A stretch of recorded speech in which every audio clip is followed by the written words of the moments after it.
Everyone, जय जगन्नाथ। मु अविनाश स्वागत करुच्ची समस्त को आम यूट्यूब चैनल रेंडरिंग नॉलेज को। सो फ्रेंड्स, वीडियो स्टार्ट करने आगु एक गुरुत्वपूर्ण सूचना। रेंडरिंग नॉलेज तरफ दुईटी पेड बैच लॉन्च करा जाइछि। गोटे हूँ आपंकर ओडिया व्याकरण पेड बैच जहाँकि आपन को केवल 199 रुपीज अवेलेबल रोचे एवं अन्यटी है आपंकर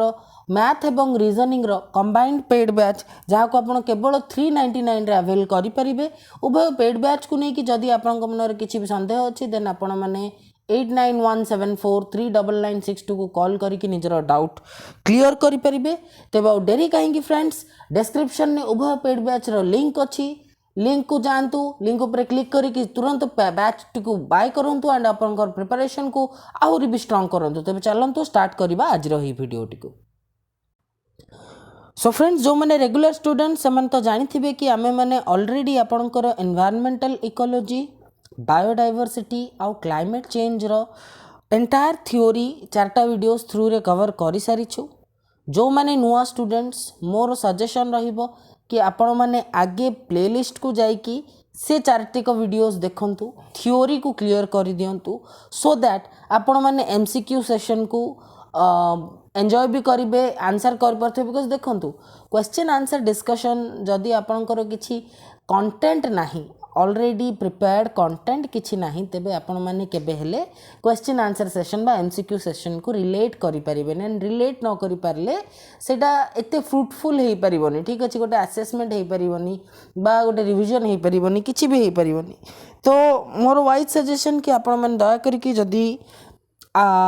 थ्योरी वीडियोस देखी ना देन प्लीज आगे जाइए थ्योरी वीडियोस देखंतु। मु एंटायर एनवायरमेंटल इकोलॉजी, बायोडाइवर्सिटी और क्लाइमेट चेंज को बिट बाय बिट पढ़ेछि भी एवं आम टेलीग्राम चैनल ओपीएससी एएसओ 2022 रे तार पीडीएफ मध्य शेयर करछि। ओके, एंड जो मैंने अटेंड कर देइचंती चलंतु स्टार्ट करिबा आज सेशन को। आपनकर एनवायरमेंटल इकोलॉजी, बायोडाइवर्सिटी और क्लाइमेट चेंज रो एमसीक्यू सीरीज रो एटा प्रथम video. Okay, part 1 of the MCQ series of that topic. So coming to question number 1, the term ecology was fully defined by. Ecology term टिकु यांको भितरु किए संपूर्ण भाव में डिफाइन करथिले बा कंप्लीटली डिफाइन करथिले। ठीक अछि, ऑप्शन हैला Ernst Haeckel, Alexander von Humboldt, John Mackley, Henry Gates, and the right answer is friends A, Ernest Haeckel. Okay, next आसंतु क्वेश्चन नंबर 2 देखिबा। Ecology deals with the study of living beings, living and non-living components, reciprocal relationship between living and non-living components, environment। तो ecology रे हमें कौन पढ़ी था? खाली living beings को विषय ना लिविंग और नॉन लिविंग कंपोनेंट्स को विषय ना लिविंग और नॉन लिविंग कंपोनेंट्स को मध्य रे थिबा रेसिप्रोकल रिलेशनशिप। रेसिप्रोकल रिलेशनशिप माने कौन? आम कहीपर म्यूचुअल रिलेशनशिप। ठीक अच्छे, ताकू ना केवल एनवायरनमेंट उपरे। ओके, तो friends the right answer is reciprocal components. Okay, ecology रो प्रथम वीडियो जोटा थिला सेथरे मु आपन मन को एनवायरनमेंट, इकोलॉजी सबुर डेफिनेशन बुझेइथिली एंड सेथरे हमें क्लियरली बुझिथिले कि इकोलॉजी रे आमे living beings, non living beings एवं तांको मध्य रे थिबा इंटरैक्शन को स्टडी करि थाउ। Okay, so your right answer is reciprocal relationship और mutual relationship between living and non living components. एबे आसंतु क्वेश्चन नंबर 3 देखिबा।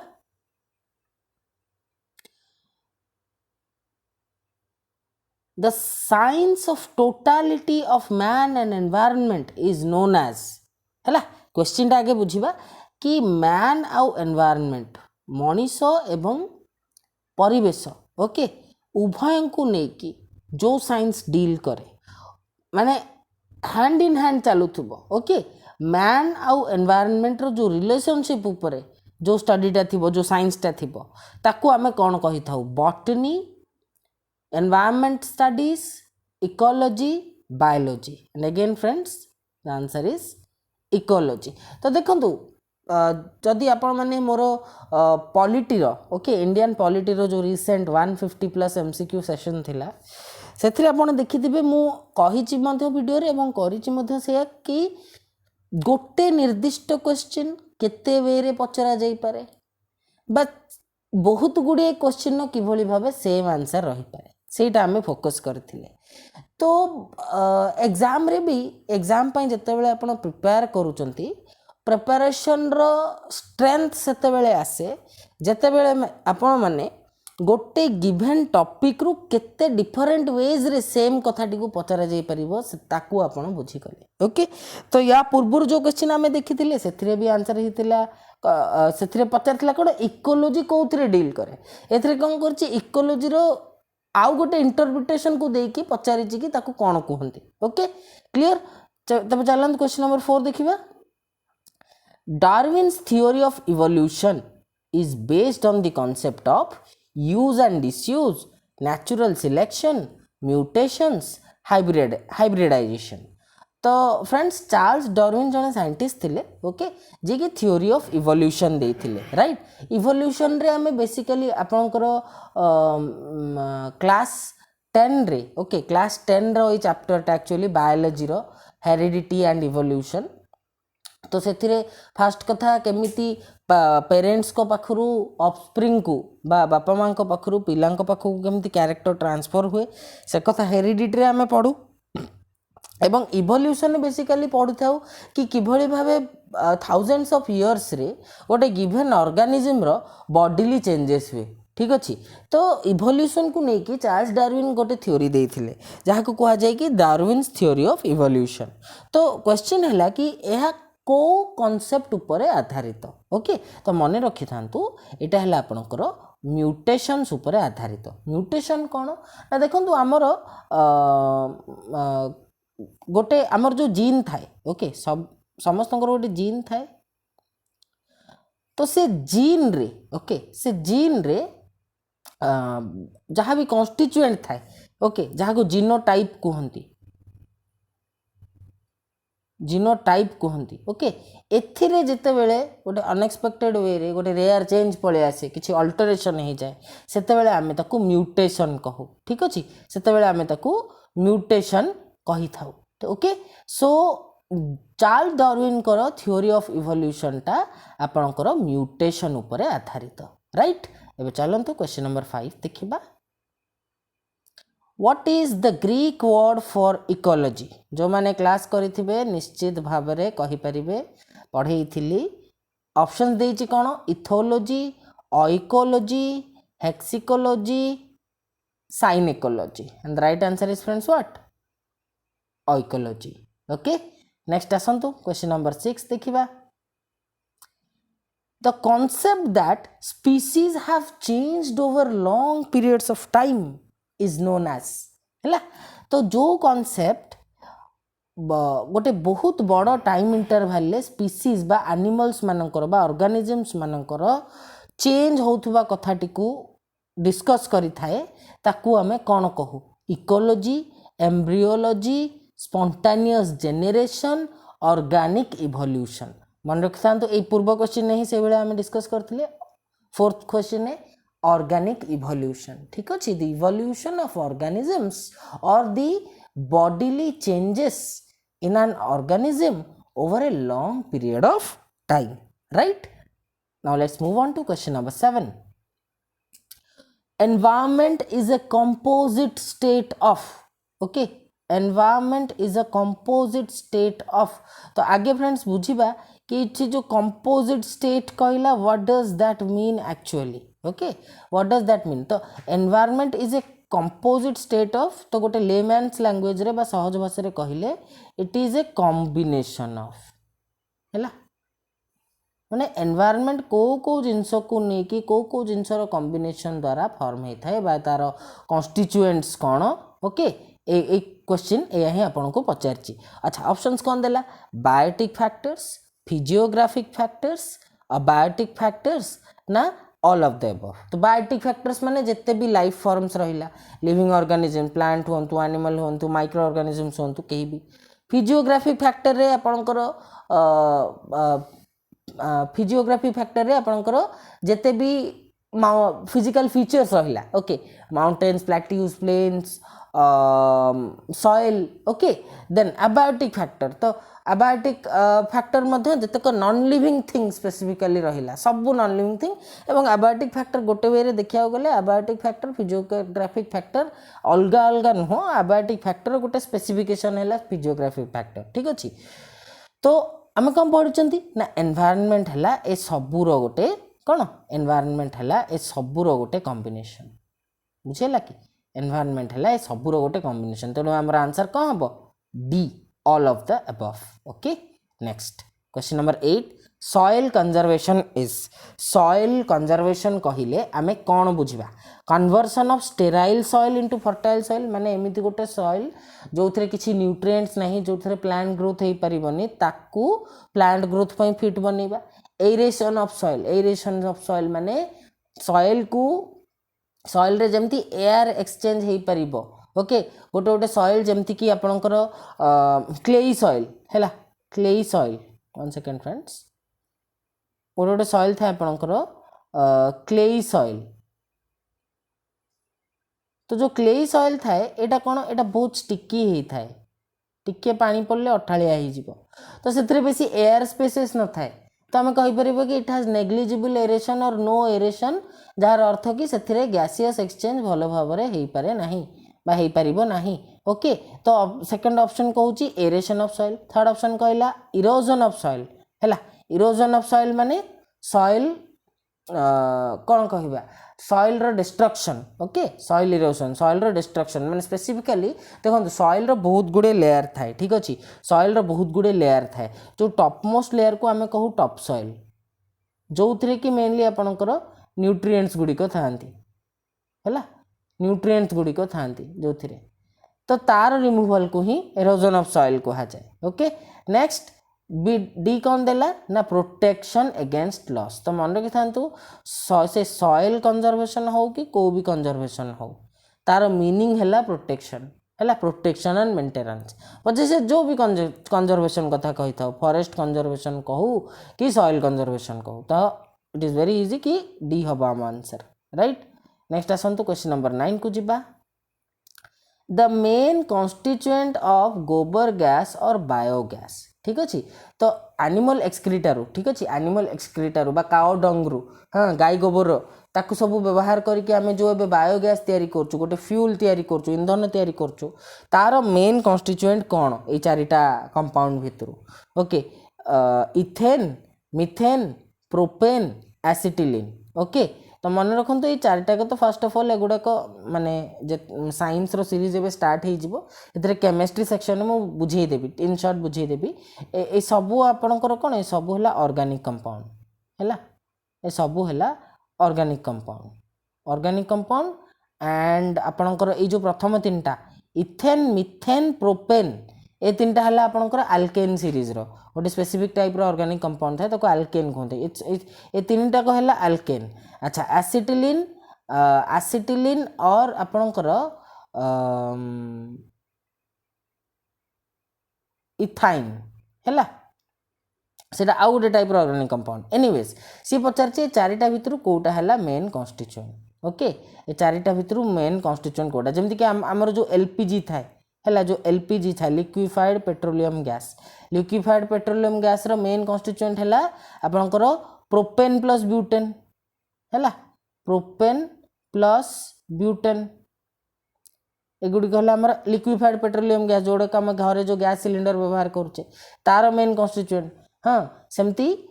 गोबर गैस बा बायोगैस रो मेन कॉन्स्टिट्यूएंट है आपणकर methane right next question number 10 petroleum is a synthetic product renewable resource non renewable resource inconvenient resource तो मन रखी था फ्रेंड्स कि first of all synthetic product माने कौन सिंथेटिक प्रोडक्ट माने आर्टिफिशियल है आर्टिफिशियल बा मैनमेड आर्टिफिशियल और मैनमेड सिंथेटिक प्रोडक्ट माने अच्छा रिन्यूएबल रिसोर्स माने कौन जोटा प्लेंटिली अवेलेबल अच्छी नेचर रे प्लेंटिली अवेलेबल अच्छे और जिते यूज करले भी सेटा सरीबा आइदर सरबनी जदि सरब से गोटे बहुत ह्यूज टाइम पीरियड पर सरब ओके देन नॉन रिन्यूएबल माने जोटा कि लिमिटेड अमाउंट अवेलेबल अच्छी एंड से बहुत टाइम निए तैयारी हवा पाई जमती कि आपणकर फसिल फ्यूल है फसिल फ्यूल्स फसिल फ्यूल्स फसिल फ्यूल्स कौन ना आपणकर प्लांट और एनिमल मानकर डेड बॉडी सॉइल रो लोअर लेयर्स रे चापी हेकी ओके चापी हेकी एक्सट्रीम हीट प्रेशर को थाउजेंड्स ऑफ ईयर सब्जेक्टेड हैला परे सेमाने कन्वर्टेड हेई थांती फसिल फ्यूल्स रे नेक्स्ट इनकन्वीनियंट रिसोर्स हैला इनकन्वीनियंट रिसोर्स माने जो रिसोर्स आमे सहजरे टैप करि पारुने बा जहाँ को टैप करने को हेले हमको इंफ्रास्ट्रक्चर बहुत दरकार जमती कि आपण मैंने यदि राजस्थान कथा कहे राजस्थान रे विंड एनर्जी और सोलार एनर्जी प्लेंटिली अवेलेबल अच्छी किंतु आम पाखे सफिशिएंट इंफ्रास्ट्रक्चर नहीं प्रॉपर इंफ्रास्ट्रक्चर नहीं जो जहाँ को व्यवहार करके आम से एनर्जी टी को टैप करि परिबा ठीक अच्छे तो ता माने कौन ए दुटा इनकन्वीनियंट है ठीक अच्छे एवं मन रखि था रिन्यूएबल रिसोर्स ऑफ एनर्जी जेतक सेगुड़िक है नॉन कन्वेंशनल एवं नॉन रिन्यूएबल रिसोर्स गुड़ाक है कन्वेंशनल से कह जाए ठीक अच्छे एनीवेज आमर ये आंसर है फ्रेंड्स मन रखु नॉन रिन्यूएबल रिसोर्स है पेट्रोलियम कोल आउ पेट्रोलियम ओके खाली पेट्रोलियम नुह कोल आउ पेट्रोलियम उभय हेले नॉन रिन्यूएबल रिसोर्स है एगुड़ा को फसिल फ्यूल्स आम कही था आउ गोटे भी कथा मन रखि था कि पेट्रोलियम आपणकर एनिमल रिमेन्स डेड एनिमल को रिमेनिंग बॉडी पार्ट रु तैयारी होता है वेराज कोल प्लांट रिमेनिंग्स रु तैयारी होता है नेक्स्ट आसतु क्वेश्चन नंबर 11 देखा which of the following symbiotic associations form lichen तो प्रथम कथा फ्रेंड्स symbiotic association कौन सिम्बायोटिक एसोसिएशन एमती गोटे एसोसिएशन जो बा रिलेशनशिप दुईटा ऑर्गेनिज्म का मध्य जो उभय बेनिफिटेड हुंती ठीक अच्छे जो उभय बेनिफिटेड हुंती वेराज पैरासिटिक एसोसिएशन कौन ना पैरासिटिक एसोसिएशन ने गोटे ऑर्गेनिज्म बोथ शेल्टर आउ फूड प्रोवाइड करुथुबो किंतु अन्य जनक आपणकर किछि प्रोवाइड करनथो से सिंपली एक्सट्रैक्ट करुथुबो एटा हला पैरासिटिक एसोसिएशन किंतु एटा हला आपणकर सिम्बायोटिक एसोसिएशन माने उभयठू बेनिफिटेड हुंती तो से क्वेश्चन पचारछि कि दिया जाइथिबा चारिटा जाक सिम्बायोटिक एसोसिएशन किंतु ता भितरु लिचेन कोटा फॉर्म करे ठीक अछि algae and fungus algae and bryophyte fungus and bacterium and gymnosperm and the right answer is algae and fungus okay next आसन देखिबा question 12 in which ecosystem grassland is included grassland को आमे को ecosystem रे include करि थाउ marine fresh water terrestrial artificial मन रखथन ऑब्वियसली देखंतु ए जो मराइन माने कोन ocean seas fresh water rivers lakes ये सब रहा देन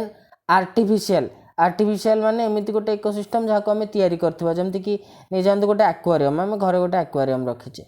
है गोटे एक्वेरियम रखीचे तो सेटा कौन हो गला गोटे आर्टिफिशियल इकोसिस्टम हो गला बुझे ना नहीं तो डेफिनेटली ग्रासलैंड लैंड रे मिले तो ऑब्वियसली तार आंसर कौन हम terrestrial okay the right answer will B terrestrial 12 next A process that is almost the reverse of photosynthesis is the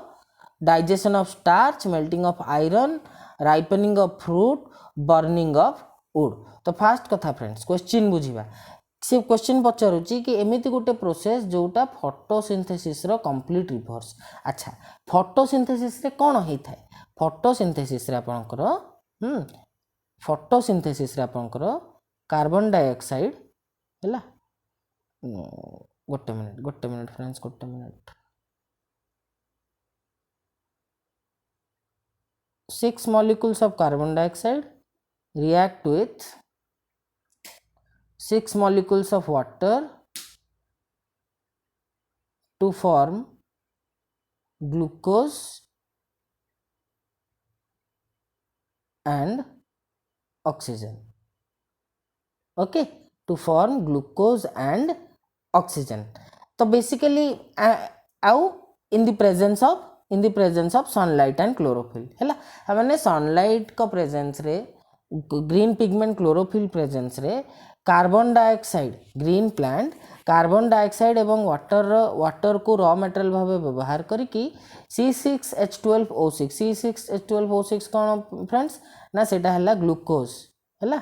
glucose बा फूड जहाँ भी कह एवं ऑक्सीजन प्रोड्यूस करता है। तो मेन मुद्दा है कि फोटोसिंथेसिस रो गोटे एंड प्रोडक्ट है ऑक्सीजन है ऑक्सीजन प्रोड्यूस होची ता माने फोटोसिंथेसिस रिवर्स प्रोसेस रे ऑक्सीजन यूज होथुबो माने ऑक्सीडेशन होथुबो reaction of oxygen with anything आमे ताको कोन कहि थाउ आमे ताको ऑक्सीडेशन कहि थाउ। तो एटी देखो कि या भितर कोटारे तुमरो ऑक्सीडेशन हुए बर्निंग ऑफ वुड रे तुम जानिथिबो बर्निंग पे ऑक्सीजन एसेंशियल ठीक अछि। तो बर्निंग ऑफ वुड रे तुमरो ऑक्सीडेशन होउची माने ऑक्सीजन यूज्ड अप होउची सेथि पई तुमर जो क्वेश्चन थिला ओके तुमर जो क्वेश्चन थिला कि या भितर को प्रोसेस ता फोटोसिंथेसिस रो रिवर्स तार आंसर हैला कोन बर्निंग ऑफ वुड। नेक्स्ट आसो देखिबा which of the following pairs is correctly matched ता माने या भितर तीनटा इनकरेक्टली मैच्ड अछि गोटे हैला तुमरो करेक्टली मैच्ड अछि हैला पैरासिटिज्म इंट्रा स्पेसिफिक रिलेशनशिप हैला uricotelism aquatic habitat excessive perspiration xeric adaptation streamlined body aquatic adaptation okay. So जदि तुमनकर मन थिबो स्ट्रीमलाइंड बॉडी एक्वाटिक ऑर्गेनिजम्स माने इजीली जमती स्विम करि परिबे पहरी परिबे बा पानी को काटी पक्की जाई परिबे मतलब वाटर फ्रिक्शन जमती तांकर मिनिमाइज हबो हैला सेथिपाई तांकर स्ट्रीमलाइंड बॉडी ही थाए एवं खाली सेतिक नुह फ्रेंड्स आमर जो एयरक्राफ्ट अच्छी सब एरोप्लेन सब जेतक रही तांकर बॉडी गुड़ाक स्ट्रीमलाइंड ही थाए। देन बर्ड्स माने फ्लाए कला बेले गोटे स्ट्रीमलाइंड शेप से माने ऑब्टेन करि थांती ओके। सो या भितरु आपनकर राइट आंसर हैला D streamlined body is an example of aquatic adaptation okay. Next largest ecosystem of the world is या भितर कोटा सबुठु बड़ ecosystem the choice is very simple friends. First कथा तो आमर 71% वाटर से 71% वाटर भितर मैक्सिमम आमर कोठी अछि मैक्सिमम आमर ओशंस आउ सीज रे अछि। तो सबुठु बड़ इकोसिस्टम कोटा सबुठु बड़ इकोसिस्टम हैला सी ओके सबुठु बड़ इकोसिस्टम हैला सी। नेक्स्ट आसो क्वेश्चन नंबर 16 देखिबा maximum harm to tree is caused by या भितर को कारण पाई ट्री को मैक्सिमम हार्म मिली थाए loss of half of its leaves loss of all leaves loss of half of its branches loss of its bark okay. तो मन रख पिले loss of all leaves maximum harm to a tree हैला loss of all leaves पचारिबो काहेकि sir केमिति very good question beautiful question कहीं जाना बहुत इंपोर्टेंट स्पेशली साइंटिफिक सब्जेक्ट्स रे ओके स्पेशली साइंटिफिक सब्जेक्ट रे। तो लॉस ऑफ ऑल लीव्स टा केमिति तो मन रख पिले तुमर जो लीफ थाए हैला ए लीफ रो तଳ सरफेस रे तुमर थाए स्टोमाटा ए स्टोमाटा तुमर गैसियस एक्सचेंज को हैला ए स्टोमाटा तुमर गैसियस एक्सचेंज को माने या स्टोमाटाटा कौन ना स्टोमाटाटा एमती बीन शेप्ड स्ट्रक्चर हैला ए भली बीन शेप्ड स्ट्रक्चर किडनी भलिया रुह मुझे भल से डायग्राम करके तुमको बुझाऊँ देख स्टोमाटा जो आम कहूँ स्टोमाटा गुड़िक किडनी रो डायग्राम जब देखि गोटे बीन देखि से भलिया बीन शेप्ड स्ट्रक्चर है स्टोमाटा। तो जितेबाला ओपन थी ठीक अच्छे जितेबाला यार ए जो गोल स्ट्रक्चर टाक या कहते स्टोमाटाल पोर है। तो ये स्टोमाटाल पोर रो ओपनिंग आउ क्लोजिंग टा गैसियस एक्सचेंज को रेगुलेट करे। अच्छा आ गैसियस एक्सचेंज माने कौन ना फोटोसिंथेसिस हवापाई जो कार्बन डाइऑक्साइड दरकार सी भी आसे एवं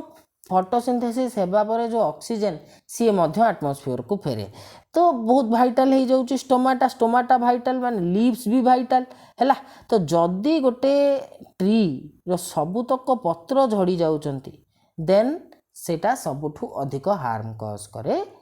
गोटे ट्री को है एंड आम समस्ते जानी how much we are dependent on trees for our survival okay because they are the only producers है they are the only organisms who prepare their own food and the entire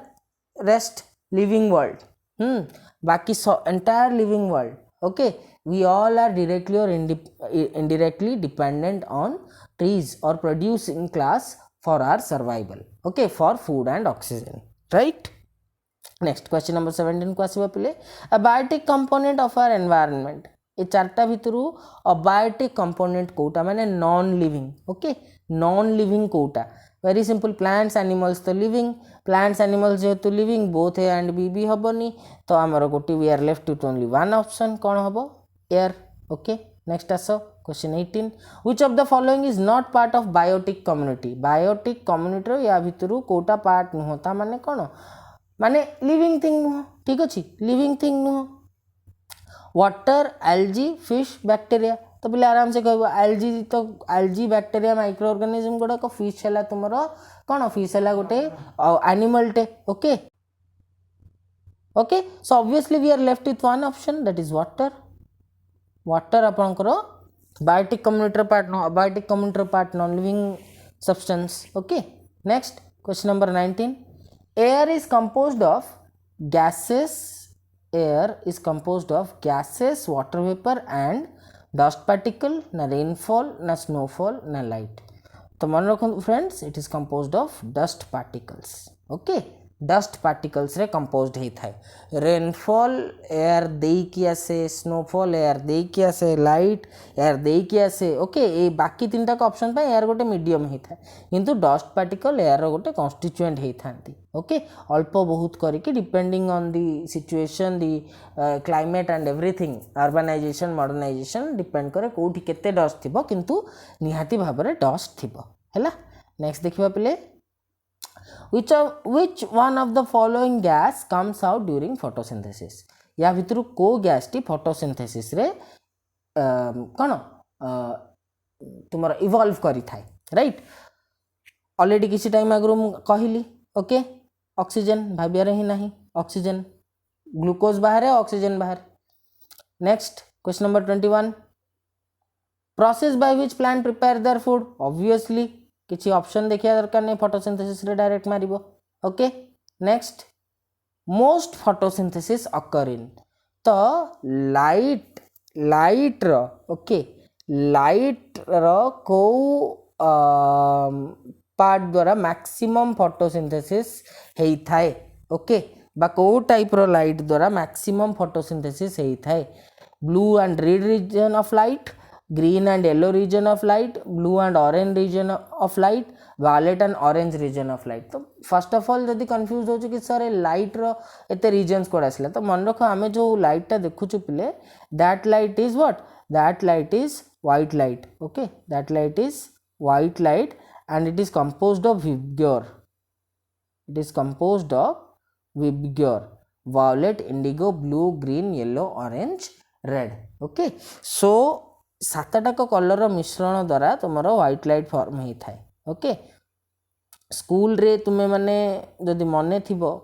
recently जदि कहीं भी चिन्ह परचंकर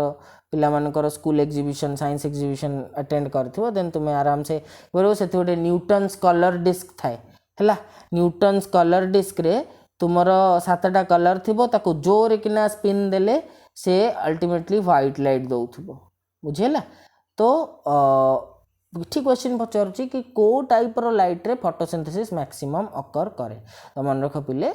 blue and red region of light हैला next आसो question 23 the hotspot of biodiversity in India Bharat रे biodiversity रो hotspot Kota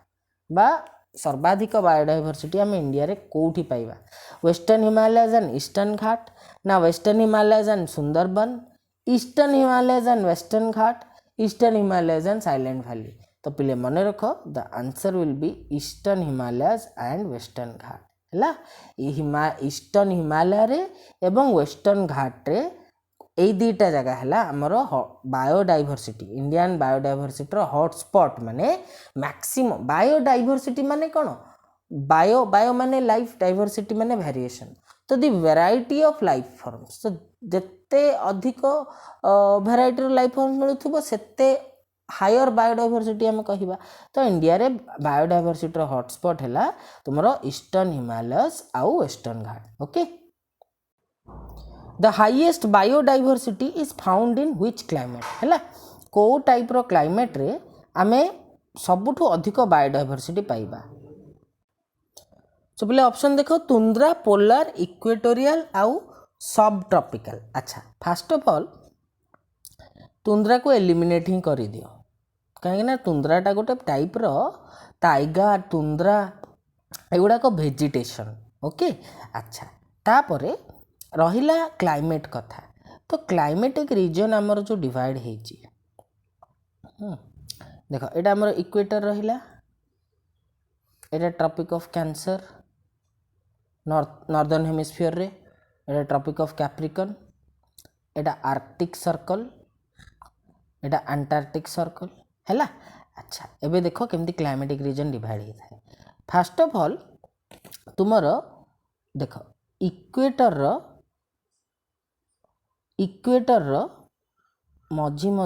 मझिरु किछि बाट उपरकू आउ तलकू सेटा तुमर होता है कौन इक्वेटोरियल क्लाइमेट एतिकिटा इक्वेटोरियल क्लाइमेट होता है अच्छा सेठू नहीं कि उभय ट्रॉपिक्स रो मझी मझिया पर्यंत तुमर होता है कौन सब ट्रॉपिकल है सब ट्रॉपिकल अच्छा सब ट्रॉपिकल उपरकू थाए तुमर पाखापाखि ए पर्यंत है ट्रॉपिकल क्लाइमेट ओके एंड ए जो रीजन रहिला पोल पोल पाख रीजन गुड़ाक होता है तुमर पोलार क्लाइमेट तो सबुठु मन रख पिले हीट हीट गोटे बहुत ही क्रुशियल फैक्टर ओके हीट तुमर गोटे बहुत ही क्रुशियल फैक्टर हीट जो थिबो सेठी ही विभिन्न प्रकार कना अर्थ रो जेमती आमे अर्थ रो physical geography world physical geography class रे अर्थ विषय रे पढुचे ओके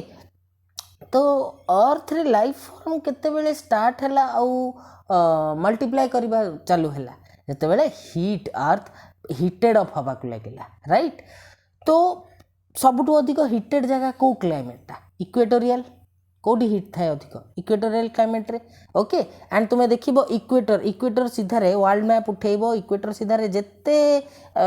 रीजन्स आसुथिबे हैला ए अंचल रे तुमरो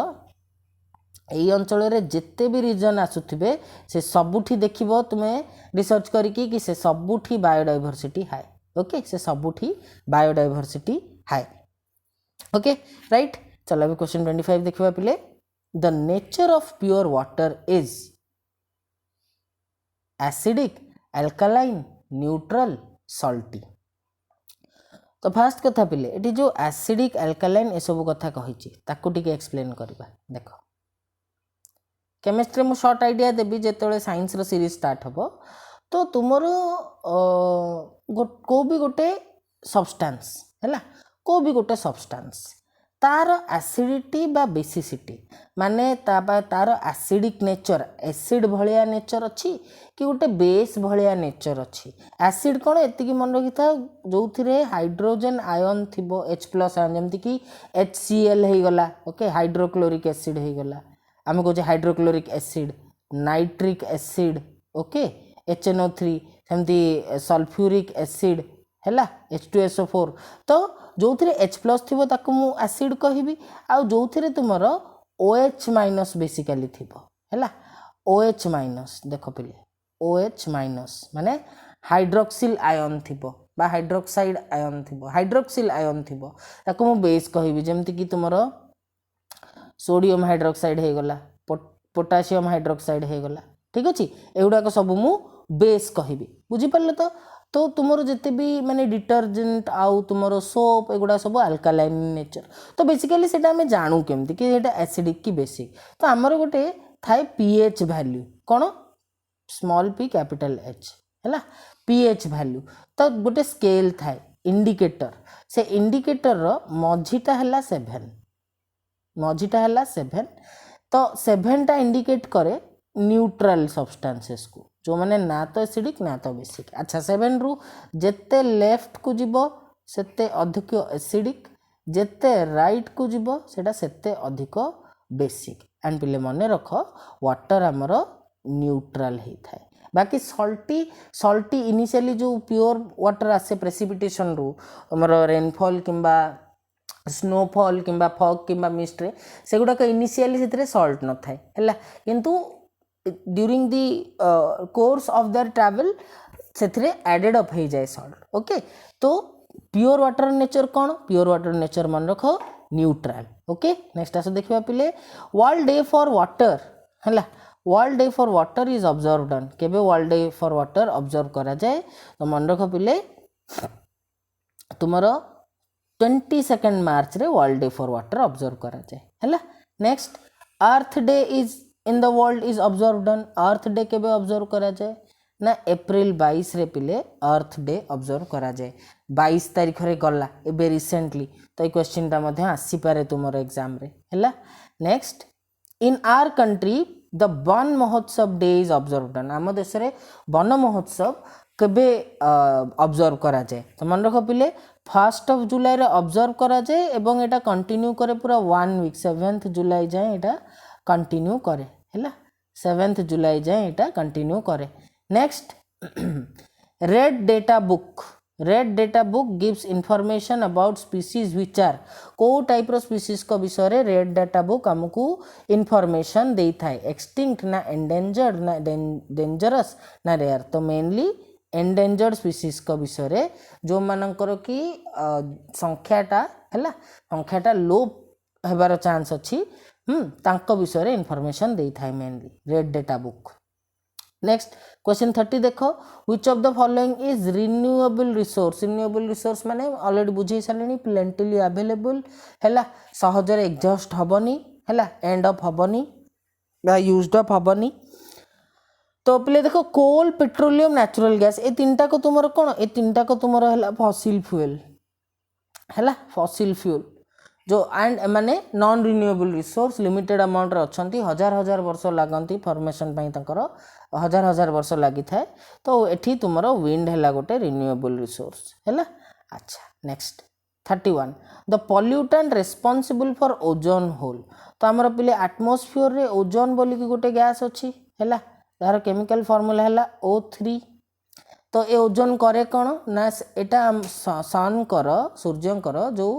अल्ट्रावायोलेट रेडिएशन अच्छी ताकू ब्लॉक करे अल्ट्रावायोलेट रेडिएशन कौन क्षति करे ना अल्ट्रावायोलेट रेडिएशन हमर विभिन्न प्रकार रो स्किन प्रॉब्लम्स काढ़ी पारे इरिटेशन हे गला रैश हे गला स्किन कैंसर हे गला तो ताकू ये ब्लॉक करे किंतु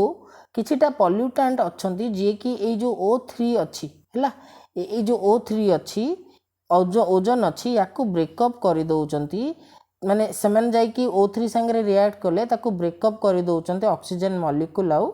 एलिमेंटल ऑक्सीजन को हैला तो ए फॉर्म को आसी गले पर जेमति कि इमेजिन करो गोटे कप सिरप अछि से कप सिरप टाकू तुम जदी माने कोन ताकू जदी पानी मिसै कि पीलो कप सिरप टाकू डायरेक्ट न पी तुम जदी पानी मिसै कि पीलो तो से जो डाइल्यूट हबो डाइल्यूट हे गले से काम करिवो कि जो काम से विदाउट वाटर एडिशन ने करूथिला ना ठीक से बेले भाबे जते बेले ए पॉल्यूटेंट जाई कि ओजोन रे मिसी थाए तो ओजोन मध्य आउ यूवी रेज को ब्लॉक करि पारेनी तो हमरो ओजोन होल बा ओजोन लेयर डिप्लीशन जो होउची एटा को पॉल्यूटेंट रो एडिशन जो होउची तो मन रख पिले CFC हैला CFC कौन CFC रो अच्छा पिले आ गोटे कथा गोटे जिन मन रख स्पेलिंग को गुरुत्व दउथा एमिति भी एग्जाम रे हे पारे चारटा ऑप्शन देथिबो एवं गोटे वर्ड को से दीटा अलग अलग स्पेलिंग रे देथिबो हैला स्पेलिंग को जमा नेग्लेक्ट करन बहुत जगह रे पढ़ौचंती एंड स्पेलिंग कौन कहबी प्रति 2 मिनट रे गोटे स्पेलिंग मिस्टेक तुम स्पॉट आउट करि परिबो एटा मो मिछ कहूनी तुम चेक करि पार हैला तो एनीवेज CFC रो फुल फॉर्म पिले मन रखो क्लोरो फ्लोरो कार्बन हैला CFC क्लोरोफ्लोरोकार्बन जो ओजोन होल होता है। Next a natural phenomenon that becomes harmful due to pollution है गोटे न्याचुरल फिनोमिनन जोटा कि पॉल्यूशन जोगु हार्मफुल हो जाउची कौन सेटा ग्लोबल वार्मिंग ना इकोलॉजिकल बैलेंस ना ग्रीन हाउस इफेक्ट ना डेजर्टिफिकेशन तो पिले मन रख ग्रीन हाउस इफेक्ट तो फास्ट कथा कौन ग्रीन हाउस इफेक्ट ना मन रख पिले आमर केते गुडे ग्रीन हाउस गैसेस अछंती हैला ग्रीन हाउस गैसेस जेमती कि तुमरो मिथेन हो गला हैला कार्बन डाइऑक्साइड हो गला वाटर वेपर हो गला तो एमाने सब ग्रीन हाउस गैसेस अच्छा हमको ग्रीन हाउस गैसेस कहीं कहा ना देख बोले कोल्डर एरिया रे हैला ठंडा जगह रे तुमर कौन ही थाए ना गोटे ग्रीन हाउस तैयारी करंती हैला ग्रीन हाउस ग्लास रे गोटे ग्रीन हाउस तैयारी करंती ता भितर गोटे प्लांट को रखती है गोटे प्लांट को रखती अच्छा जो सन को रेडिएशन आसे से ग्लास एंटर तो करी जाए किंतु आउ फेरी पारे है कहीं ना आसला बेले सन को रेडिएशन ता शॉर्ट वेव रेडिएशन होता है किंतु या भितर पशिला परे से लॉन्ग वेव रेडिएशन हो जाए फेरी पारे तो कौन हिट ट्रैप हो रुहे ट्रैप्ड हिटा प्लांट को बचार सहायक हुए तो आम कहूँ ग्रीन हाउस इफेक्ट जो कहूँ कौन से ग्रीन हाउस इफेक्ट ना आम आटमोस्फियर मन रख पिले किछिटा गैसेस अच्छी है किछिटा गैसेस अच्छी जमती कि कार्बन डाइऑक्साइड हो गला मिथेन हो गला है वाटर वेपर हो गला एमाने एमाने हीट ट्रैपिंग रे हेल्प करती जोटा कि ऑब्वियसली किसी खराब कथा नुह है हिट जदि ट्रैप हेन तो आम अवस्था भिनस भाया ए मर्क्यूरी भाया हो सब आम रेडिएट बैक करदे है किसी होल्ड करके ही रखा जमी देख मर्क्यूरी क्लोजेस्ट प्लानेट होगी भी हटेस्ट कहीं नुह तार आटमोस्फियर नहीं वराज भिनस आटमोस्फियर अच्छी जो कि से सेकेंड क्लोजेस्ट होगी भी सी तुम हटेस्ट प्लानेट तो ये जो carbon dioxide green house gases कर हिट ट्रैप करवा कथाटी किसी खराब नुह तो यहाँ गोटे न्याचुरल फेनोमेनन किंतु आजिका डेट रे अर्बानाइजेशन और मॉडर्नाइजेशन रो ऑफशूट भाव में आमर जो बहुत अधिक एयर पॉल्यूशन होची बहुत अधिक बर्निंग होची ता जोगु आमर CO2 भली CO2 एवं ता भली अन्य ग्रीन हाउस गैसेस रो कंपोजिशन टा बहुत अधिक बढ़ी जाउची बहुत अधिक बढ़ी जीवा फल रे गोटे natural phenomenon green house effect जोटा कि गोटे नेचुरल फेनोमेनन से अल्टीमेटली हार्मफुल हो जाउची आम पई एवं ग्लोबल वार्मिंग को लीड करूची हला पले सेटा ग्लोबल वार्मिंग को हमरो लीड करूची बुझी पारलो क्लियर नेक्स्ट आसो क्वेश्चन 33 देखिबा where was the first biogas plant installed in India Bharat रे प्रथम बायोगैस प्लांट कोठी इंस्टॉल हेथिला ओके मन रख पिले दिल्ली रे प्रथम बायोगैस प्लांट इंस्टॉल हेथिला next planting of trees on unused farmland road rail sides etcetera is called तो ट्रीज मान को ओके माने एमती गोटे लैंड जोटा व्यवहार होनी एग्रीकल्चर बा रोड साइड रे बा रेल साइड रे ट्रीज मान को प्लांट करने को आम कौन कही था social forestry agro forestry general forestry ना कमर्शियल फॉरेस्ट्री तो मन रख social forestry okay next solar energy is which type of natural resource solar energy कहाँ सन को पाखर ऑब्वियसली यहाँ कौन हो पिले कहीं नॉन रिन्यूएबल कि लिमिटेड कि सन माने आउ किसी दिन सन कर सब एनर्जी सरजिव ना से कथा नुह तो तुमर एटा को आम एक्सहॉस्टेबल बोली कहबानी अच्छा नॉन रिन्यूएबल ना नॉन रिन्यूएबल नुह है नॉन रिन्यूएबल नुह रिन्यूएबल प्रतिदिन राति पर सकाळ हेले हमको एनर्जीटा मिलूची इन एक्सहॉस्टेबल अच्छा इन एक्सहॉस्टेबल भी पिले कहि परिबानी इन तुम कहबो सर आपण कहउचंती कि सेटा एक्सहॉस्टेबल जदि नो इन एक्सहॉस्टेबल हबा कथा ना नाही इन एब्सोल्युटली इन एक्सहॉस्टेबल नुह काना सोलार एनर्जी तुमर पिले आसुची मन रख सोलार एनर्जी आसुची सन को पाखरु सन की सन हेउचंती जने स्टार हैला तो गोटे स्टार रो भी लाइफ साइकिल थाए लाइफ पीरियड थाए ओके गोटे स्टार रो भी लाइफ साइकिल थाए लाइफ पीरियड थाए गोटे टाइम थाए जो पर्यंत कि से एनर्जी रेडिएट करिवो हैला तो एब्सोल्युटली मध्ये आमे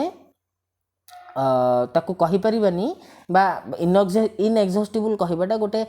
मोस्ट अप्रोप्रिएट आंसर हेनी कहीं एग्जाम रे आमको मोस्ट अप्रोप्रिएट आंसर पचार तो मोस्ट अप्रोप्रिएट आंसर कौट हम पे रिन्यूएबल है सोलार एनर्जी है renewable natural resource. Next life supporting zone of earth surface अर्थर से जगह जोटि की लाइफ मिले ताको आम कौन कही था पढ़े पिले जदि मन ना आउे मन पकई दूसरी धरिनिय यहाँ है तुम कौन यहाँ है तुम आटमोस्फियर एटा सपोज तुम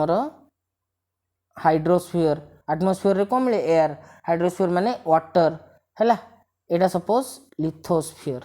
लिथोस्फियर माने कौन लैंड है लिथोस्फियर माने लैंड तो तुमर ये जो एरियाटी रहिला है ये तीनटार जो इंटरसेक्शन एरियाटी रहिला या आम कहिबा बायोस्फियर बा लाइफ सपोर्टिंग जोन है माने लाइफ आमर सेठी ही आमे पाइबा जोठी की एयर वाटर और लैंड तीन टाक मिलुथबो। ठीक बहुत पिला आर्गुमेंट्स दियंती कि सर ताले वाटर बॉडी रे एक्वाटिक एनिमल्स का कथा कौन सी तो खाली पानी रे रहउचंती एटा संपूर्ण भाव में भूल कथा पिले कहीं ना तुमे देख तुमर जो एक्वाटिक एनिमल्स माने रही है जो एक्वाटिक एनिमल्स माने रही से माने कोठी अछंती माने धरन ओशन ने अछंती है ओशन अछंती अच्छा से ओशन टा कौन पानी पानी कौन है पानी कौन लिक्विड से जो लिक्विडटा से कौन होती लैंड रो ही गोटे बड़ गात उपर जमी नुहे कि लैंड रो ही बड़ गात उपर जमी तो ये वाटरटा इंटरेक्शन आसला कि नहीं लैंड रो प्लस वाटर रे तुमर वाटर रे डिजॉल्व्ड एयर भी तो थाए डिजॉल्व्ड एयर नथले से माने रेस्पायर केमती करूचंती तो यहाँ भाविबा भूल जदि तुम ये कनसेप्ट रखिच कि एक्वाटिक एनिमल्स माने केवल वाटर पाती हाइड्रोस्फियर रुहति लिथोस्फियर आउ एटमोस्फियर इंटरैक्शन नहीं देन से संपूर्ण भाव भूल कथा पिले एठी तुमर एयर मध्य अच्छी एठी तुमर लैंड मध्य अच्छी एवं वाटर तो अच्छी ही ओके वाटर तो अच्छी ही क्लियर बुझीपार तो life supporting zone earth surface रो किए life supporting zone earth surface रो है biosphere okay life supporting zone of earth surface. Next आस question 37 main cause of extinction of species from tropical area रु एनिमल्स मानकर विलुप्त हवा बा एक्सटिंक्ट हबार मुख्य कारण कौन afforestation deforestation pollution soil erosion तो पिले देख गोटे स्पीसीज एक्सटिंक्ट नॉर्मली भाव को भी हो को मनीष भी होना कहीं सी केते बेले डेथ फेस करिवो आइदर एज जोगु अच्छा अनटाइमली डेथ केते फेस करिवो जेते बेले ता बॉडी को दरकार न्यूट्रिएंट्स मिली परिवनी ता बॉडी को अच्छा न्यूट्रिएंट्स केते बेले मिली परिवनी जदी ताको जो हैबिटेट दरकार से हैबिटेट ता पाखरे नहीं और अनटाइमली डेथ एमिति भी हेई पारे जदी अलगा को स्पीसीज सहित कॉन्फ्लिक्ट बेले अटैक रे से मरी गला तो आमे जो लार्ज स्केल रे पिले डिफॉरेस्टेशन करूचंदी गछ काटी दउचंदी ता द्वारा सेठी रहुतबा ऑर्गेनिजम्स माने निज हैबिटेट लूज करूचंदी तो तार जो इम्प्लिकेशंस कोन ना आइदर से माने फूड शॉर्टेज जो हंगर रु मरी जाउचंदी और तांको भितर के जण कोन करचंदी ह्यूमन सेटलमेंट आडे पसी आछंदी अच्छा ह्यूमन सेटलमेंट आडे आसिले ह्यूमन एनिमल कॉन्फ्लिक्ट देखिया को मिलुची ह्यूमन एनिमल कॉन्फ्लिक्ट रे कोन होउची ना आइदर ह्यूमन मरुचंती नहले से एनिमल गुडी को मरि जाउचंती बुझी परलो तो ट्रॉपिकल एरियाज रु विभिन्न स्पीसीज एक्सटिंक्ट हबार मुख्य कारण हैला ट्रॉपिकल एरियाज रु विभिन्न स्पीसीज एक्सटिंक्ट हबार मुख्य कारण है तुमर डिफॉरेस्टेशन ओके एबे आसो 38 देखिबा more than 70% of world's fresh water is contained in तो आम वर्ल्ड रो जो फ्रेश वाटर अच्छी है माने जो पानी लुणिया नुह जोटा सल्टी नुह तार 70% कोठी अच्छी ponds glaciers and polar ice cap Greenland oceans तो पिले मन रख ग्लेशियर आउ पोलर आइस कैप है ग्लेशियर माने कौन ह्यूज सीट्स ऑफ आइस है तो पोलर रीजन रे जो आमर ग्लेशियर रही बा आइस कैप रही सेठी ही फ्रेश वाटर 70% से ही प्रेजेंट अच्छी okay. Next the state of India which has the highest largest number of biogas plant तो सर्वाधिक बायोगैस बायोगैस प्लांट आम देशर को स्टेट रे अवेलेबल महाराष्ट्र उत्तराखंड केरला पंजाब पिले मन रख the right answer is Maharashtra okay next who is known as the father of nuclear power development in India Bharat रे न्यूक्लियर पावर डेवलपमेंट रो फादर भाबे बा जनक भाबे आमे काहा को कंसीडर करथाउ ओके जमशेद टाटा ले एठी स्पेलिंग भूल हेची very sorry for that Jamshed Tata को छोटिया लोक नुहति जमशेद जी टाटा है ए सेंचुरी रो बिगेस्ट फिलांथ्रोपिस्ट आज पर्यंत तांको नाती रतन टाटा ओके तो सेमानंकर चैरिटेबल एक्टिविटीज विषय किए न जानी 30-40% माने सेमाने खाली चैरिटी डोनेट कर दियंती है एवं नेशन बिल्डिंग रे तांकर बहुत बड़ रोल रही बुझी पारल तुमर जो जमशेदपुर अच्छी तांको नारे नेम है तो जमशेद जी टाटा है तो यहाँ भितर क्या खोजे जमशेद जी टाटा डॉक्टर होमी भाभा बा doctor Homi Jahangir Bhabha doctor Birbal Sahni doctor S Bhatnagar तो पिले मन रख डॉक्टर होमी भाभा को आमर father of nuclear development in India को बोली कहा जाय थे एवं तांको नारे आमर गोटे एटॉमिक रिसर्च सेंटर भी अच्छी भाभा एटॉमिक रिसर्च सेंटर है नेक्स्ट आस पिले क्वेश्चन 41 देखिबा the reason of climate change is mainly due to climate change होबार मुख्य कारण या भितर कौन greenhouse gases depletion of ozone layer pollution all of the above तो पिले मन रख तीन जाक कंट्रीब्यूट करुच्ची क्लाइमेट चेंज को है ये तीन जाक क्लाइमेट चेंज को कंट्रीब्यूट करुच्ची okay next which of the following centers of excellence in India has launched one of the largest sustainability and climate change education program in the world since 2010 तो दिया जाइथिबा ऑप्शंस भितरु को India रो को centre of excellence हैला 2010 परठू विश्वर जेते भी बड़ educational programme अच्छी जो थे कि सस्टेनेबिलिटी आउ क्लाइमेट चेंज विषय पढ़ा जाए है ताकू लॉन्च करिछि ऑप्शंस है कौन फर्स्ट है centre for education environment education Ahmedabad CPR environmental education centre Chennai centre for animals and environment काटमैन बेंगालुरु नन ऑफ दिस तो पिले मन रख the right answer is Ahmedabad रे जो सेंटर फॉर एनवायरनमेंट एजुकेशन रही अहमदाबाद टा कोठी गुजरात रे ऑफ कोर्स ओके नेक्स्ट आस देखिबा which of the following is not an objective of ministry of environment forest and climate change in India तो दिया जाइथिबा ऑप्शंस भितरु कोटा आमर ministry of environment forest and climate change रो गोटे ऑब्जेक्टिव नुह okay conservation and survey of flora fauna forests and wildlife पिले फ्लोरा और फौना मु बुझेइथिली थ्योरी क्लास रे फ्लोरा कौन ना गोटे निर्दिष्ट एरिया रो जहाँ भी प्लांट लाइफ मिलते तांको आमे फ्लोरा कहि थाउ फौना कौन निर्दिष्ट एरिया रो जहाँ भी एनिमल लाइफ मिली थांती तांको आमे फौना कहि थाउ okay next prevention and control of pollution afforestation and regeneration of degraded areas supervise mining activities in the country तो पिले मने रख conservation and survey of flora fauna forests and wildlife है conservation and survey of flora fauna forest and wildlife एटा ministry of environment forest and climate change रो तुमर गोटे objective नुह है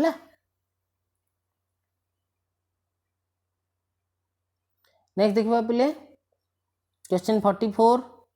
global warming is expected to result in तो या भितर कौन कौन ग्लोबल वार्मिंग जोगु माने गोटे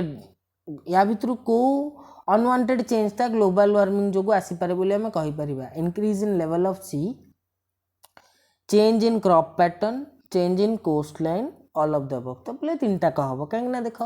ग्लोबल वार्मिंग रे माने टेम्परेचर बढ़िबो तो बेसिकली कौन हम आमर जो पोलार आइस कैप अच्छी सेगुड़ा को मेल्ट करिवो मेल्ट कले वाटर कंटेंट बढ़िबो वाटर कंटेंट जदि बढ़ुची फास्ट ऑफ ऑल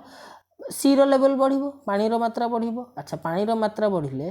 तो कोस्ट एबे जेतिकी कोस्ट लाइन अच्छी जेतेबेले पानी माड़ी आसीबो टिके तो डेफिनेटली से कोस्ट लाइन आउ सेतिकी रहिबोनी कमी जिवो एवं क्रॉप पैटर्न को मध्ये अफेक्ट करिवो। हीट मान जेतिकी हवा कथा हीट स्टार्ट हो अधिक हेले सी ऑटोमेटिकली तुमरो रेनफॉल पैटर्न को अफेक्ट करिवो ना काना रेनफॉल पैटर्न टा तुमरो रेनफॉल एज सच ता सी वाटर साइकिल रो गोटे पार्ट है जो वाटर साइकिल हिटिंग गोटे पार्ट बुझीपार तो ये आंसर आमर हम ऑल ऑफ द एबव है। Next question 45 which one of the following problems is not created by noise pollution या भितर को प्रॉब्लमटा नॉइज पोल्यूशन जो हो न था डायरिया हाई। अच्छा ये पिले डायरिया रो स्पेलिंग भूल अच्छी पिले डायरिया डायरिया है DIRRHOE तो तुमरो डायरिया हाइपरटेंशन डेफनेस इरिटेशन तो मन रख पिले इरिटेशन मान चिड़चिड़ लगे डेफनेस ठीक से न शुभा हाइपरटेंशन अत्यधिक माने टेंस्ड हो ए तीनटा को तुमरो नॉइज पोल्यूशन जो हुए। डायरियाटा नॉइज पोल्यूशन जो हो न था डायरेक्ट डायरियाटा तुमरो फूड थ्रू रे किछि इन्फेक्शस एजेंट एंटर कर जिबा जो होता है। नेक्स्ट देखो 46 one of the best solution to get rid of non biodegradable waste is है नॉन बायोडिग्रेडेबल वेस्ट रु निजक वंचित रखिबार सबुठु बेस्ट वे कौन बर्निंग डंपिंग बरिंग रिसाइक्लिंग माने जाली दबा ना कोठी फोपाड़ी दबा ना पोती दबा ना ताकू रिसाइकल करके आउ थरे व्यवहार करबा। तो फ्रेंड सिंपल जिंस रिसाइकल कर दबाटा है बेस्ट जिनस ओके कहीं गोटे बर्निंग कले तो कार्बन डाइऑक्साइड और एडेड हम है ग्लोबल वार्मिंग को कंट्रीब्यूट कर। अच्छा एने तेने पकेले एनवायरनमेंट अनक्लीन हम यदि पोतुचे केते पोतिबा एने कहवा कि हाँ पोतिया को बहुत जगह अच्छी 100 वर्ष पर 200 वर्ष पर 300 वर्ष पर पोतुवा जगह कौटी बड़े ताले रही तो गोटे जिनस रिसाइकल जहाँ आवेलेबल अच्छे नॉन बायोडिग्रेडेबल वेस्ट ताकू आमे रिसाइकल करके पुणी व्यवहार करवा जदि आमे अधिक नॉन बायोडिग्रेडेबल वेस्ट प्रोडक्शन रु वंचित रही परिबा है। Next which of the following is a biodegradable pollutant दिया देइथो ऑप्शन चारिटी जाक पॉल्यूटेंट एगुड़ाक पॉल्यूट करती वाटर को या भीतर बायोडिग्रेडेबल कोटा कोटा ब्रोकन डाउन हो पारिबो है। हेवी मेटल डाई एफ्लुएंट माने जो तुमर कलरिंग पर जो जहाँ भी बड़े है। देन ब्लीचिंग एफ्लुएंट है ब्लीचिंग पाउडर व्यवहार करागला परे गोटे सब्सटेंस को ब्लीच करबा परे जहाँ भी डिस्चार्ज हुए लिक्विड एंड सुएज मन रख पिले सुएज है सुएज है तुमर गोटे biodegradable pollutant. Next acid rain destroys vegetation because it contains तो एसिड रेन रे आमर एसिड रेन कौन पिले देख आमर एटमॉस्फेयर रे तुमर सल्फर आउ नाइट्रोजन ए दुईटार ऑक्साइड्स अवेलेबल थाए है ए दुईटार ऑक्साइड्स थाए। अच्छा जो वर्षा हुए यही ऑक्साइड रे डिजॉल्व करके सल्फ्यूरिक एसिड और नाइट्रिक एसिड गोटे मिक्सचर फॉर्म हुए जोटा कि रेनफॉल रो प्रथम शावर रे आसिकी विभिन्न जगह पड़ी थाए स्किन रे पड़िले स्किन को करोड करे एंड तुमर मार्बल रे पड़िले से कार्बन डाइऑक्साइड बाहर करके येलोइंग करे जहाँ को मार्बल कैंसर कहती ताजमहल ले मध्य आमे तार इफेक्ट देखि परिबा तो विभिन्न प्रकार कथा। तो ये क्वेश्चन पचारची कि एसिड रेन रे कौन अच्छी जहाँ जो से वेजिटेशन को डिस्ट्रॉय करुच्ची नाइट्रेट्स ओजोन कार्बन मोनोक्साइड ना सल्फ्यूरिक एसिड तो मुझे ऑलरेडी कही सारे पिले देख यहाँ यही क्वेश्चन गोटे कर तुम्हें ये दिमाग लगा दरकार नहीं एसिड रेन कौच मैंने गोटे एसिड ही थी तो आंसर तुम सल्फ्यूरिक एसिड हम जदि तुम्हें माने देख बहुत समय देख एंट्रांस रे सब क्वेश्चन क्या आसेनि सब क्वेश्चन न आसुवा पिला अधिक किंतु जत जन को सब क्वेश्चन आसुनी से कौन फेल हो जाती ना मैंने एंट्रांस क्लीयर कर कौन कल smart guess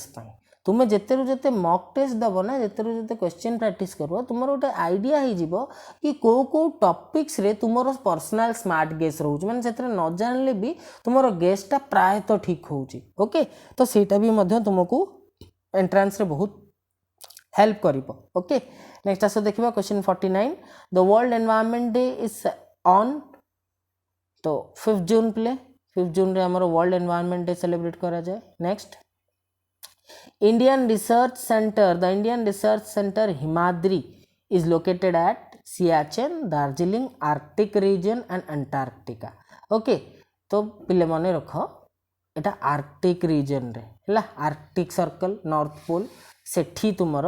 Indian research station Himadri अच्छी। ओके, सो आई होप पिले जो 50टा क्वेश्चन डिस्कस कले भल भाव बुझी पार्थिबो। ऑलरेडी थ्योरी रे मु कवर करी है, थ्योरी रे कवर करी। आज आम 50टा करचे पुणी आहुरी माने मु बारंबार कहूँ गुड़ाक सीरीज एपर्यंत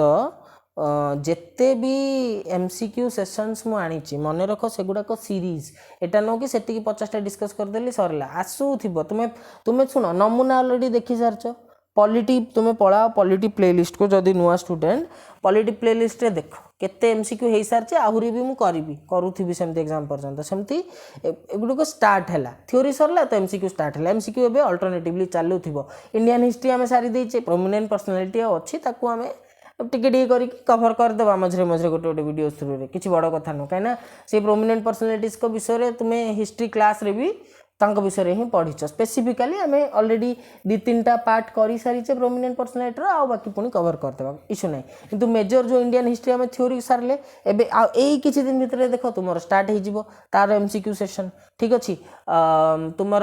पॉलिटी तो चलुच ही एमसीक्यू सेशन ऑलरेडी तो एमती जोटा जोटा सर थो तार एमसीक्यू सेशन चलला तार पार्ट 2, 3, 4, 5, 6, 7, 8, 9, 10 परीक्षा भितर जिते हो पारा पिले मु चेष्टा करी से तुमपाई आने आउ एग्जाम एग्जैक्ट डेट रु केवल माने धर अगस्ट 21 को धर परीक्षा अच्छी तो तुम्हें तुमर 3 सप्ताह कि 4 सप्ताह नु मासे थिबो से पर्यंत जिते पार्ट रे आसी पारला तुमर एमसीक्यू सीरीज विभिन्न टॉपिक्स रो मु आणुथिबी तापर कहीं ना तापर टाइम टा हमें कंप्लीटली मॉक टेस्ट पई दबा हैला। एने कोन एने गोटे स्पेसिफिक टॉपिक हमें डिस्कस करचंती ताकू बेस करके एमसीक्यू करचंती बट एग्जाम रे तो सेमती आसीबन ना। एग्जाम रे जनरल अवेयरनेस कथा जदी कहबा मिसिके आसीबो बा इंग्लिश कथा जदि कहबा इंग्लिश रे तो खाली गोटे चैप्टर आसीबनी मिसिके आसीबो तो आमे मॉक टेस्ट ऊपर फोकस करबा ठीक अच्छे। सो आई होप वीडियोटी तुमको भल लगी जदि वीडियोटी भल लगी तेरे पिले निश्चित भाव में लाइक कर है एंड कमेंट सेक्शन रे निजर फीडबैक पिले दब है। तुम्हें मैंने कन्स्टांटली फीडबैक दियो से फीडबैक थ्रू रू ही चेंजेस आने को ट्राए करे सो दैट तुम बेनिफिशियल हो पार है। फास्ट कथा सेकेंड कथा पिले मन रख ये जो क्लास टीर नोट तुम्हें मैंने आमर टेलीग्राम चैनल OPSC ASO 2022 रे पाई परिबो। जो मैंने जॉइन करिन डिस्क्रिप्शन रे लिंक दिया जाइछि तुरंत जॉइन कर दियो। ओके से तुमको जहाँ भी क्लास नोट्स आउ क्लास अपडेट्स सबू तुम्हें मैंने से जानी पारिबो। सेठी आमर स्टूडेंट सेठी ऑलरेडी पाखापाखी 900 स्टूडेंट्स आम सहित जोड़ी गले एंड डिस्कशन भी सेटा डिस्कशन प्लेटफॉर्म भी पिला माने निज निजर डाउट पोस्ट करचंती डिस्कस करचंती आंसर कौन हम केमती हम एक्सप्लेनेशन है मुझे से एक्टिव रुहे पिला मानकर डाउट्स को एड्रेस करबा पई ट्राई करे। ओके देन तुम मैंने फ्री रे मॉक टेस्ट दवा पई आमर एप्लिकेशन है मो एग्जाम MOEXAM सबू स्मॉल किसी स्पेस रही या तुम्हें प्ले स्टोर डाउनलोड करके तुम मैंने फ्री रे मॉक टेस्ट दे पार। Okay mock test free of cost तुम मैंने दे पार। बाकी बहुत जन पिला जो मैंने नुआ से मैंने पचार जीएस और इंग्लिश पेड बैच कथा तो पिले मन रख मुझे बारंबार कही एबे भी कहूँ कि एंटायर जीएस और इंग्लिश थ्योरी और एमसीक्यू सब फ्री ऑफ कॉस्ट कवर हम जमती होची पूरा एग्जाम सरला जाए सेमती ही चली किसी व्यस्त होनी ता विषय केवल मैथ ओडिया एवं मैथ ओडिया रीजनिंग ये 3टार पेड बैच 2टा पेड बैच आसी खाली ता अर्थ नुह तुम वीडियो जना होनी मैथ रे ओडिया रे है रीजनिंग रो वीडियोस आसूची जमती आसूची क्वेश्चन डिस्कशन वीडियो सेमती आसुथिबो है। अच्छा आउ गोटे इम्पोर्टाट कथा पिले देख जेबे चैनल रे पढ़ाइबा स्टार्ट करी फेब्रुआरी मासरू सेबे भी कहूली आज भी कहूँ कि उद्देश्य है जो पिला माने अवेल करि पारु नाहंती आजिका डेट रे जो कमर्शियलाइज्ड कोचिंग सिस्टम अच्छी लाइक थाउजेंड्स रे पे करूचंती पिला हजार हजार टका पिला पे करूचंती तो जो माने अफोर्ड करिपारुनाहांती तांको क्वालिटी एजुकेशन दबा तांको कंप्लीट एजुकेशन दबा भल नोट्स प्रोवाइड करबा आम द्वारा जहाँ हो पार कहीं देख पिले मत गोटे जिनस एज ए टीचर तो खराब लगुच तुम मैंने जो किसी भी कंपेयर करुच देख मु मो आड़ू एफर्ट दौची ठीक अच्छे मु मो आड़ू जहाँ जिते दूर हो पार मु एफर्ट दौची तुम्हें माने समस्ते यूट्यूब रो सबू कथा विषय अवगत है यहाँ आज वर्ल्ड रे समस्ते अवगत तो सेमिति नहीं कि गोटे माने गोटे बहुत ह्यूज इनकम जनरेट हो जाऊँगी यूट्यूब रू से कथा नुह ऑब्वियसली सेमिति किछि माने अप्रिशिएटिंग रेम्युनरेशन नहीं बट गोटे उद्देश्य अच्छी कि नाई पिला मानकु हेल्प करार अच्छे आम राज्यर पिला मानकु हेल्प करार अच्छी कहीं जिते पिला गोटे जिते पिला मानकर इकोनॉमिक इम्प्रूवमेंट हम डेफिनेटली चेंजटा निश्चित भाव में आसब है तो मोर मध्य तो बट पेट पोषा तो आम समस्त को किसी ना कि कम करने को पड़े ना मोर भी कम रोचे दिन सारा कम रोचे बट ता भितर भी मुझे तुम मानी पीडीएफ कंपाइल करके मुझे ट्राए करुँची जमी रेगुलाली तुम मान पाखे क्लास पहुँची पारि तथापि जदि किसी भूल भटका रही जाऊँगी तेरे डेफिनेटली से क्षमा प्रार्थी जदि तुम एक्सपेक्टेशन फुलफिल करें I apologise but I too have my limitations okay मुझे पारि से तुम मान करी है एंड तुम मु बारंबार कहूँ फीडबैक रे मत जन कौन चाहूच तुम्हें ठीक अच्छे जदि संभव थी निश्चित भाव में मुझे चेंजटा तुम आनी चेष्टा तो एटलिस्ट करी ना माने चेष्टा करवाटा ही आम हाथ में अच्छे आउ कि आम हाथ में नहीं राइट तो तुम्हें माने मत विभिन्न फास्ट कथा मु केबे हेले माने क्या आक्षेप करके आगे कही नी बट मो ना जदि किए कह पिले देख मु छाड़बी मु भी मो पाखे भी 1000 एक कारण अच्छी क्या गोटे आक्षेप करके किसी कहवाई कि गोटे जिनस हिंदी में अच्छी कि वो नाम ही क्या जो किसी को नीचा दिखा कर बने ठीक अच्छे तो द्वितीय कथा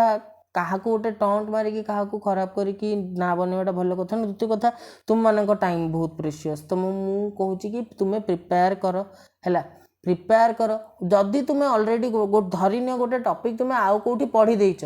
तो तुम्हें एठिक आसिक घंटे 2 घंटा कहीं नष्ट करुच मुझे जेन्युइनली कहूँ एठिक आसिक घंटे 2 घंटा कहीं नष्ट करुच किसी दरकार नहीं तुम्हें आसब वीडियो देखते समय देन तुम्हें जन टीचर को गोटे खराब कर कमेंट कर एगुड़ाक तो ठीक कथा नुह गोटे आउ गोटे कथा केत जन मु देखिली से हिस्ट्री रो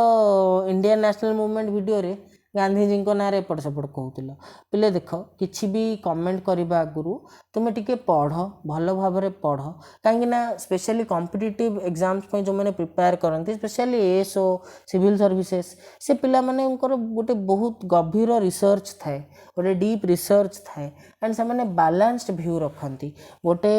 कॉन्सेप्ट रो उभय एंगल को जज करती भल कौन मंद कौन जदि तुम्हें कहूच कि गांधीजी को जो पार्टीशन है तो अरे आगे पार्टीशन विषय प्रॉपर नॉलेज गेन तो करनी पार्टीशन बेले इंडिया भारतर को प्रांत रे कौन चली ओके आमे जो कहूचे इंडिया पार्टीशन है कौन तुम्हें एक कथा जानिच कि नेशन इंडियन नेशन रो कॉन्सेप्ट केते बेले आसिला जेते बेले ब्रिटिश रूल रु अतिष्ठ होइकी सबू लोक